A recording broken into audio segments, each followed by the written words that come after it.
పదవి కోసం రేవంత్ రెడ్డి ఆరాట పడుతున్నారని ఎంపీ లక్ష్మణ్ మండిపడ్డారు. ఆయన దగ్గరున్న శాఖలపై నిర్లక్ష్యం వహిస్తున్నారని అన్నారు. తెలంగాణలో డ్రగ్స్ సరఫరా పెరుగుతోందని అయినా ప్రభుత్వం పట్టించుకోవటం లేదన్నారు.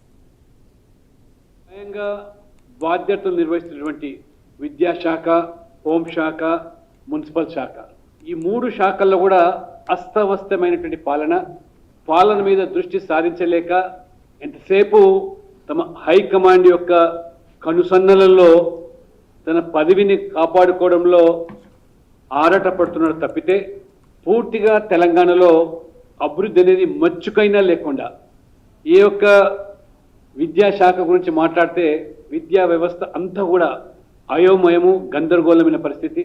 అదే రకంగా హోంశాఖగా వారు నిర్వర్తిస్తున్నటువంటి ఈ రాష్ట్రంలో జరుగుతున్నటువంటి శాంతి భద్రతలు ఏ రకంగా క్షీణించాయో, ఒక డ్రగ్ మాఫియాగా హైదరాబాదు నగరాలే కాకుండా జిల్లాల్లో కూడా పూర్తిగా ఈరోజు డ్రగ్ వ్యాప్తి చెందడమే కాకుండా మున్సిపల్ శాఖ గురించి మాట్లాడుతూ ఉంటే ఎక్కడ వేసిన గొంగలి అక్కడ చందంగా